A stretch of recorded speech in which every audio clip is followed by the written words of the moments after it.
So what is machine learning? And this is a vital insight, is that machine learning is in essence statistics.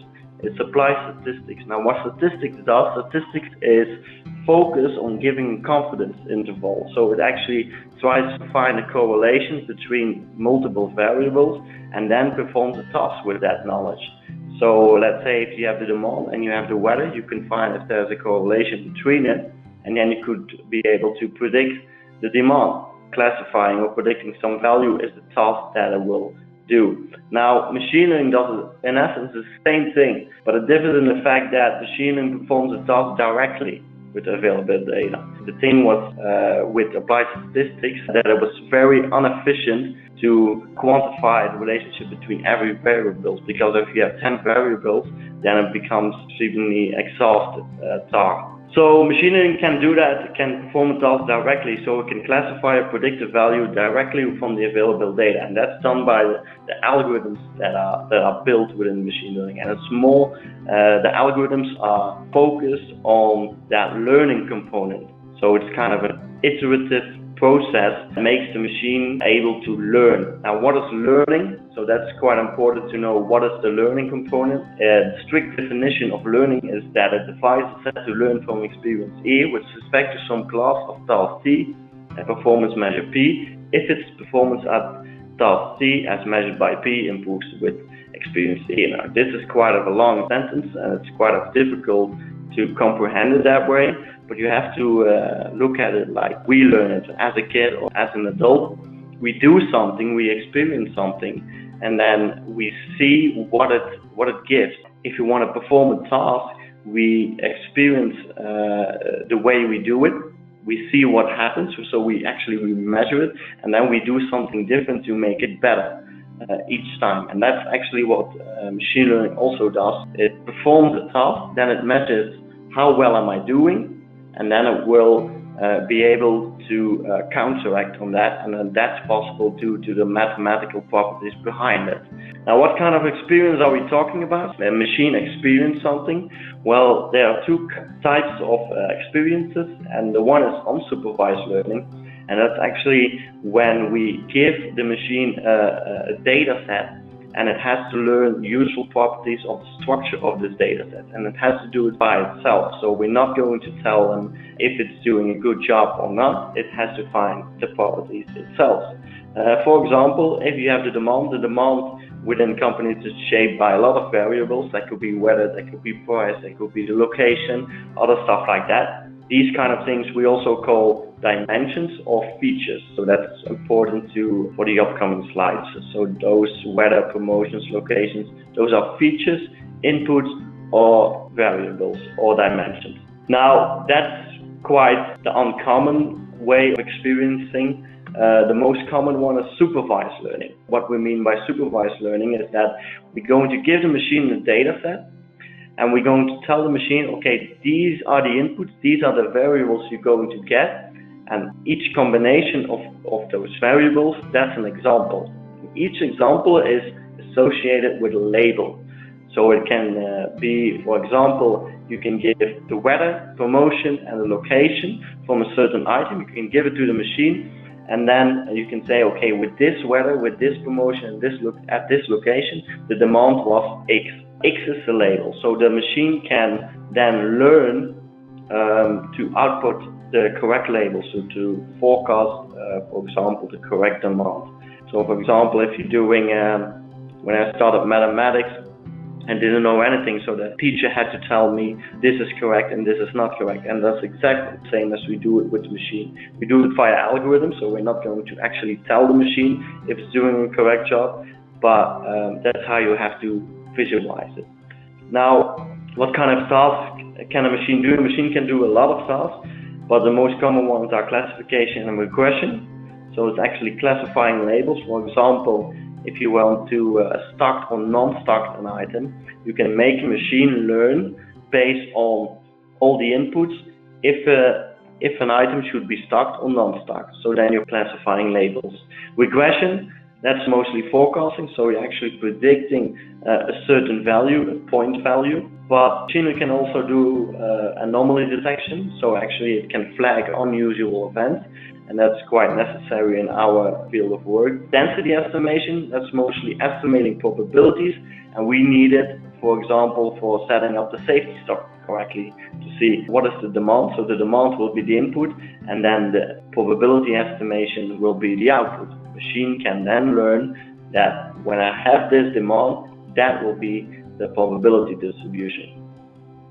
Now I'm going to give you a visual example to see what it actually is, and then you will see it's nothing more than applied statistics. You will see two-dimensional hyperplane, and you see the green bullets, and then you see two lines. Now one line going from left under to right above, that's what we call the optimal line. And the optimal line, by which we mean, if you would measure every distance from every bullet to that line, that's the minimum distance.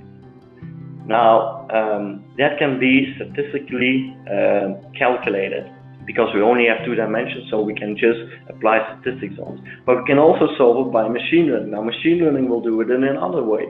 You will see that the line that's kind of perpendicular on that, going from right above to right under, is the line that the machine learning algorithm will adjust until it will go upon the optimal line. So what it will do is we will just let the machine learning algorithm start, and then when I let the machine learning algorithm run, you will see that it will adjust itself by doing some iterations, and you see that it will slightly go towards the optimal line. So what it does something, and it measures, am I going the right way? And if he's going the right way, he keeps on going.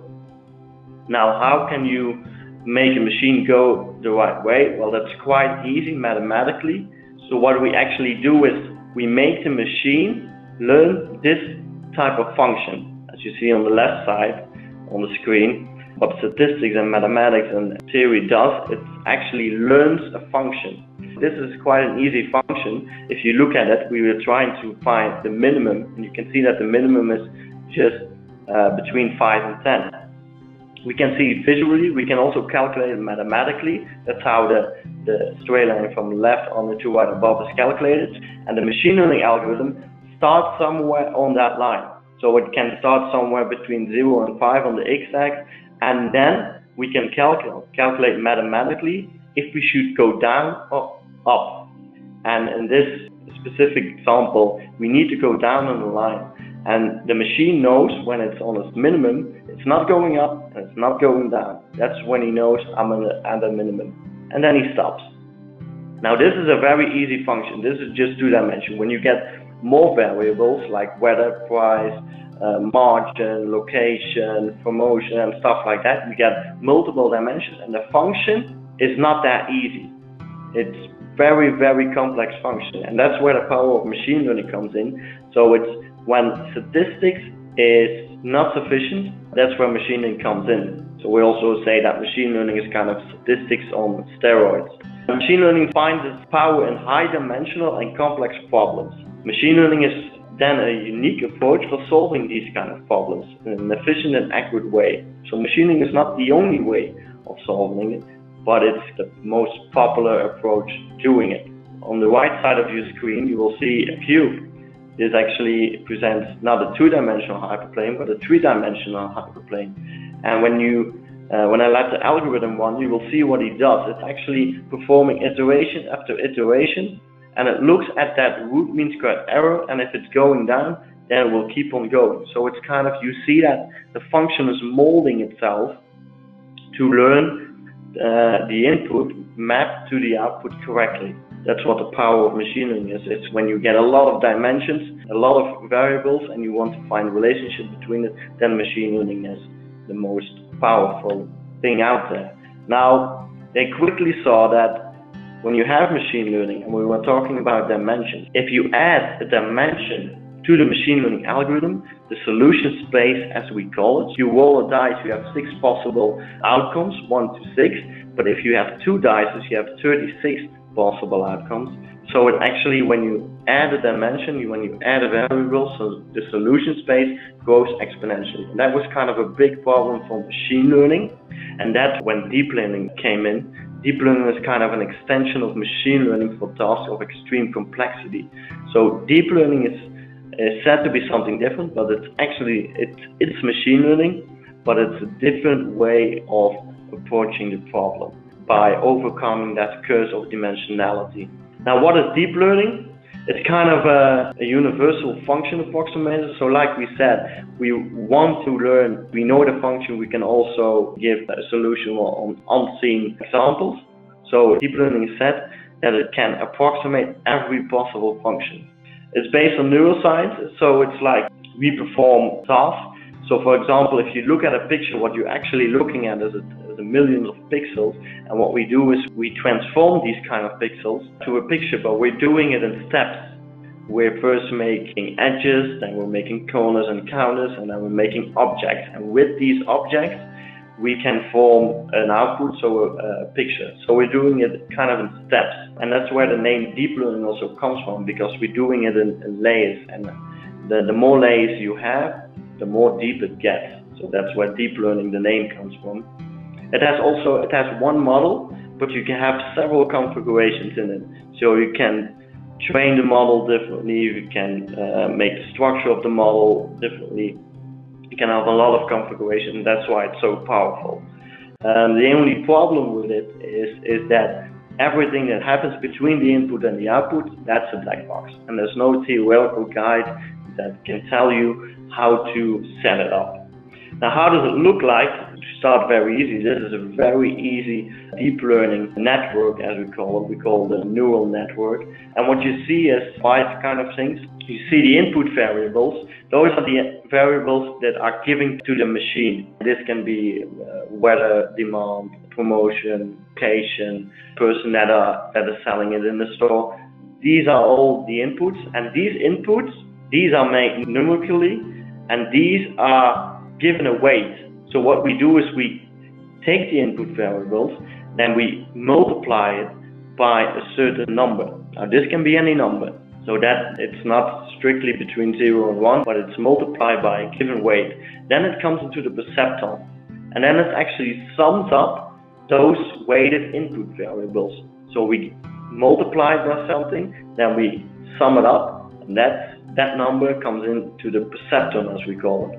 In this perceptron, we do something what we call an activation function. Now, an activation function is just a mathematical transformation. So that can be making the number exponentially or taking the logarithm of that number. So again, you take the input variables, you multiply it by a certain weight, and then you do another mathematical transformation on it. And then it will be multiplied by a certain weight, and it will spit out an output. Now, what will it do?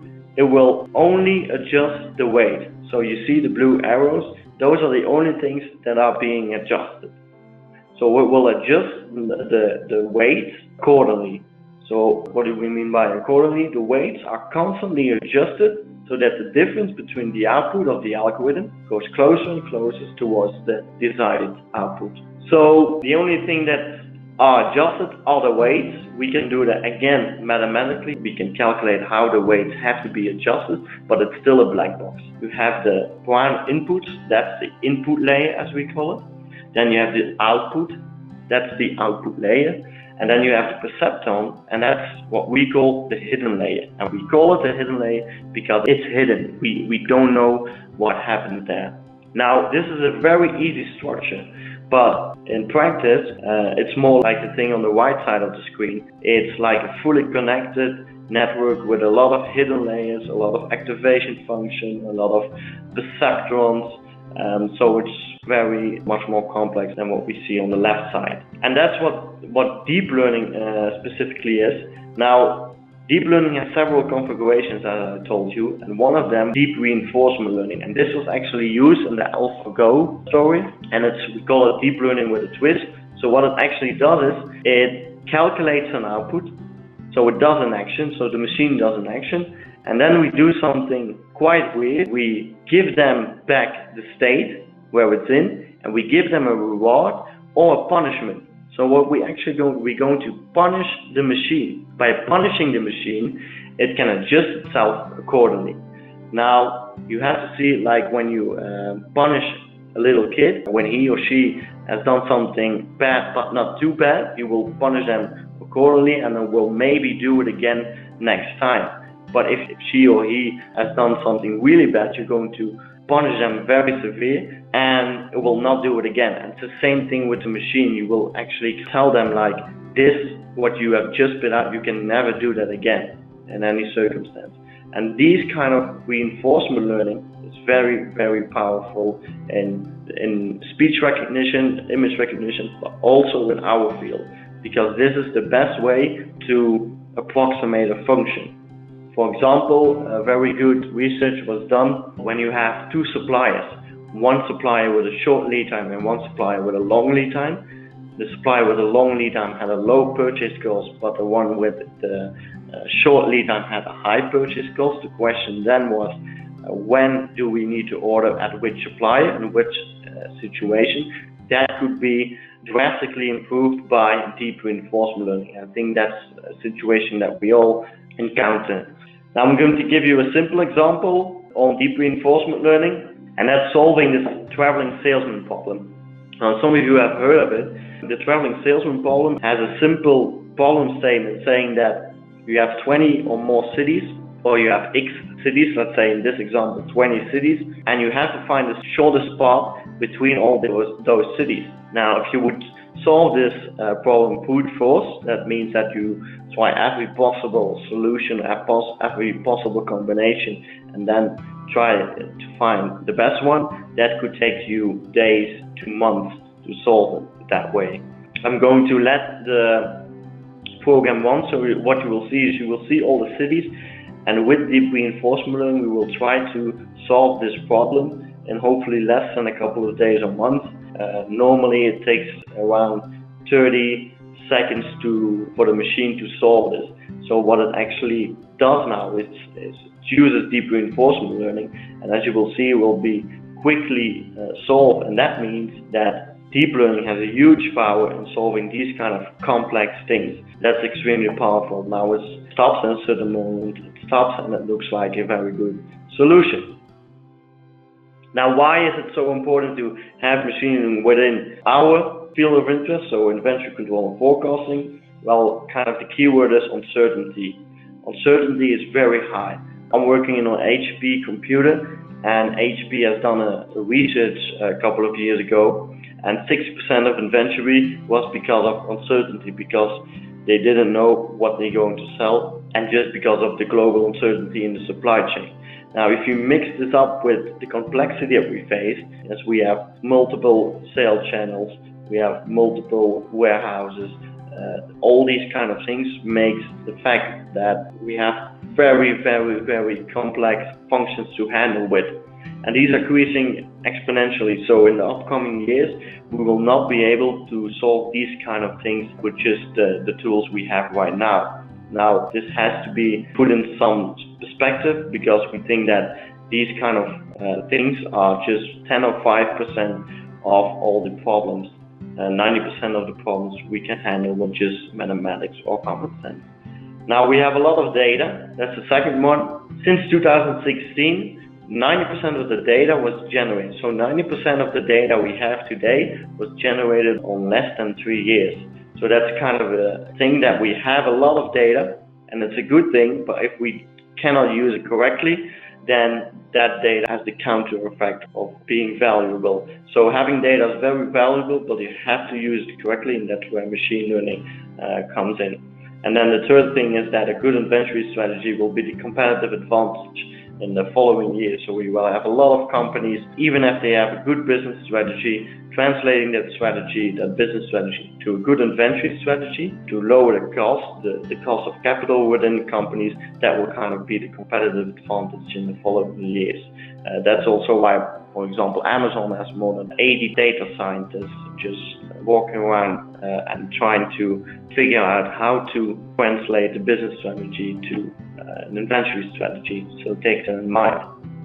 Now I'm going to give you an example of machine learning, so I'm quickly going to switch to, I'm going to show you an Excel. Now if the Excel sheet is not visible, please let us know so we can solve this. But in the Excel sheet, you will see a lot of a number of columns, and column B to column H, that's what we call the features. So you will see that we have taken the price of an item, the lead time in days, the margin, the average amount, the supplier, the number of customers, and the standard deviation. Now, we have taken a lot of items just to have a lot of combinations, a lot of examples, and then in column I you will see success/no success after introduction.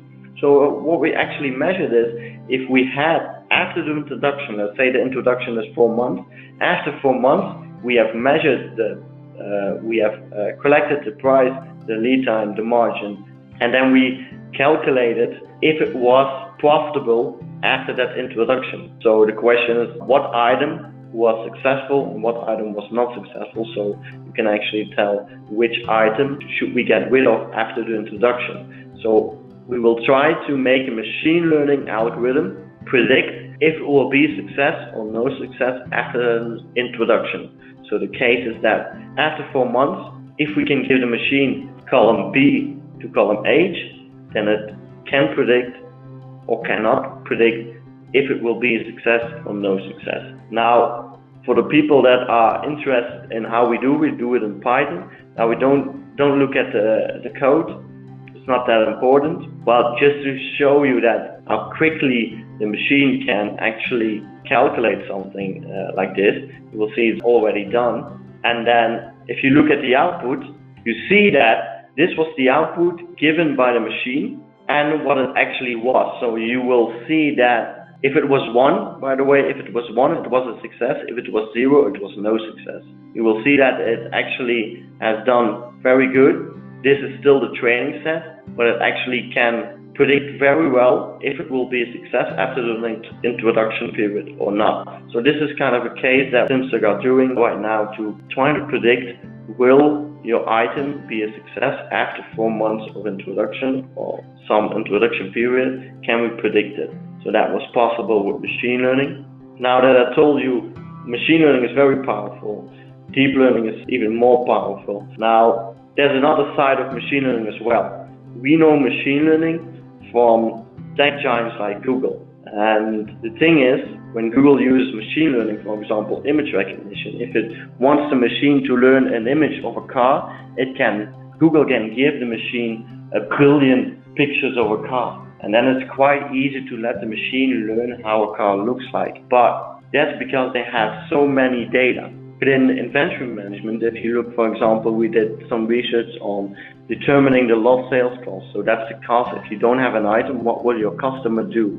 Will the customer go away, customer come back, or take another item, things like that. But that means that to be statistically significant, the customer should walk into the store multiple times, let's say 100 or 200 times. So that's kind of impossible to collect all that data. Now, if we don't have the data, we can also generate the data ourselves, but then you need a lot of knowledge, domain knowledge, but also theoretical knowledge. So the data and knowledge components are kind of interchangeable, but I will show you a picture about the efficient frontier. The less data you have, the more knowledge you need. And also, when you have a lot of data, you need less knowledge. Now, when I say a lot of data, I mean like billions of data. When I'm talking about a lot of knowledge, that actually means like kind of a PhD level of knowledge. Now we see that companies are kind of far off of that efficient frontier. So that's kind of the main condition for machine learning practice, is that we need to get those companies to that efficient frontier. It also requires a lot of power, that's the first component, but the main components are data and knowledge.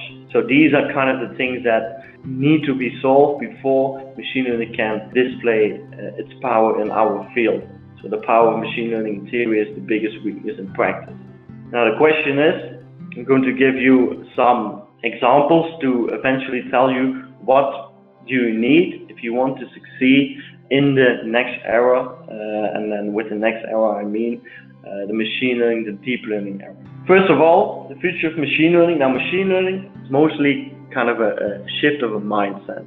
Machine learning, deep learning is kind of a black box. Now, a lot of people can't handle that idea of having a black box, but we have to be able to shift that mindset of us. Now, this is an example where it shows that machine learning and statistics, so in essence statistics and mathematics, can make much better decisions when facing uncertainty. It's called the Monty Hall problem. Some of you might have seen it in the TV show Let's Make a Deal. It was in the 70s, I think. Well, the Monty Hall problem now actually says, okay, you have 3 doors and you can choose 1 door.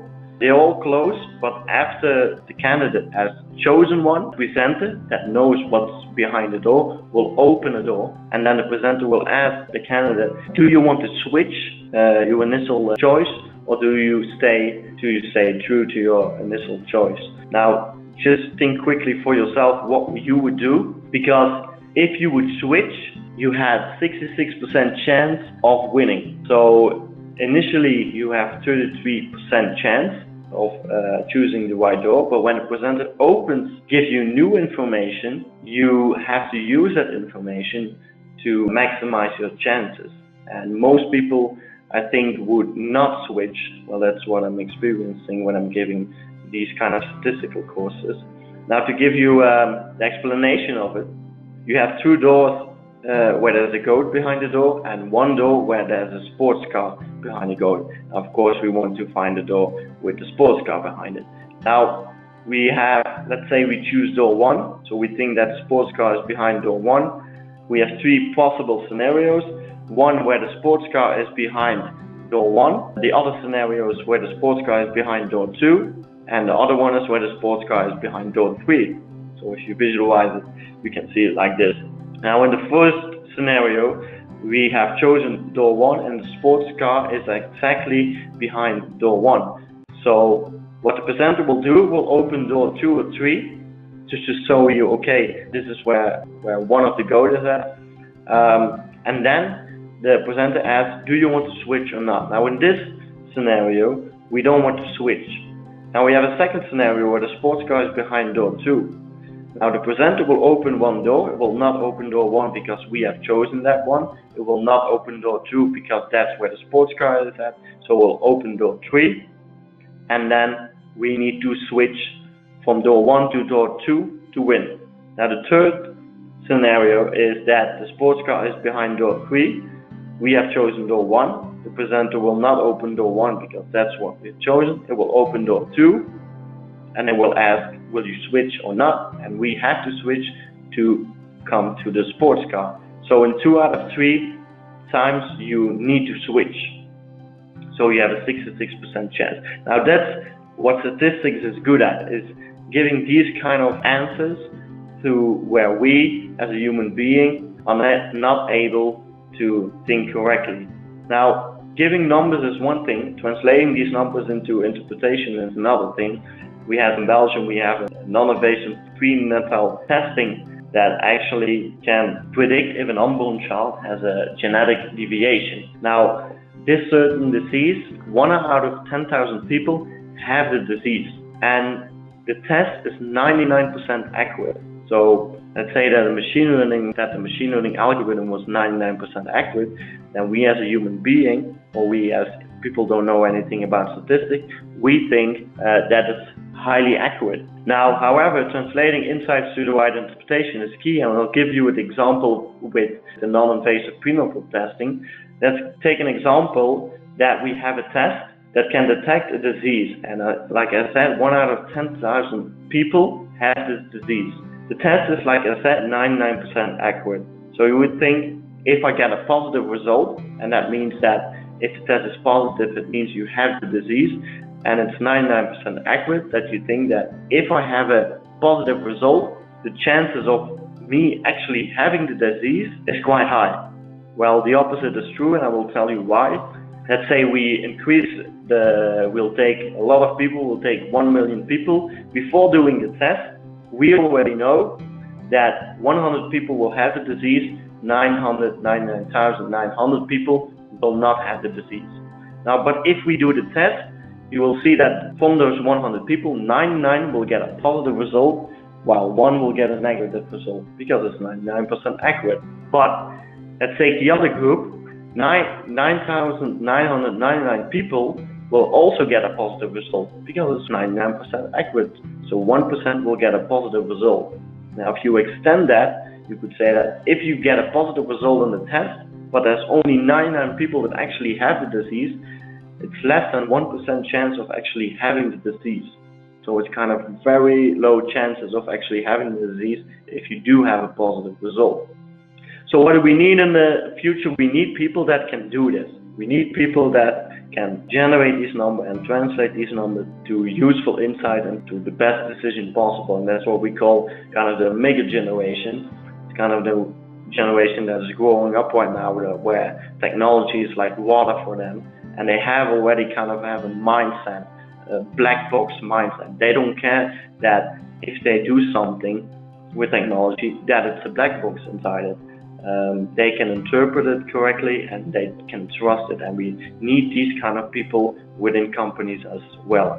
So my general tip to companies mostly is that companies should be led by one senior person with a lot of experience, but also one of those omega generation people. Now, future machine learning applications at Slimstock, we are doing a lot of things without machine learning. Now, like I said, it needs to have some strong conditions, so it's quite difficult to actually find a way to make it actually valuable. We have a case strategy where we actually look, okay, this is the business value, so if we solve this problem, it can make a huge benefit for companies, but we also look at the current solutions and how accurate they are. If we have already have solutions and these solutions deviate, let's say 1% from the optimum, but they intuitively they don't need much effort, then we will always choose the current solution, because that's what science also says, known as Occam's razor, states that if you have two solutions and both give a similar result, always choose the easiest solution. So it's not for us, it's not a goal to use machine learning everywhere, it's a mean to a goal, and the goal is to optimize inventory. Waste reduction, we are strongly focusing on this one. So we actually, one of the questions that we are trying to solve was what are the optimal order parameters when waste is present, but also what are the main sources of waste and things like that. So kind of a global project behind waste reduction, and we're doing a lot of it with machine learning, because the functions behind these kind of waste companies, so if you want to determine the order parameters when waste is present, then the functions become extremely complex because of the waste. Now, this is also one that we're doing, minimization of obsolete inventory. So what you see is that every item has kind of a life cycle, and you see kind of two elbow points. One saying we're going to the decline phase, so it's kind of pushed away from the market, and you have kind of after the launch, you have the growth and you have the maturity. So those are all kind of elbow points that we want to be able to predict, because if we can then predict it, we can also adjust our decision-making process on these kind of points. So we could actually say, okay, we predict that you're going into a decline phase, so you need to lower your inventory. So main question in this specific research, what we're doing is, when does an item's end of life phase start? And then we're doing a lot of things with promotion forecasting. So we're kind of trying to answer the question, which item are best to put in promotion, at which location, and with which promotion setting.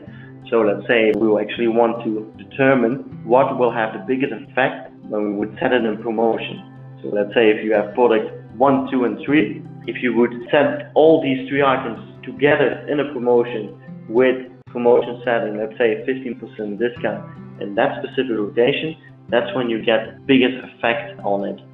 We also want to know which kind of customers are more sensitive to promotions, and of course forecasting demand when taking promotions into account.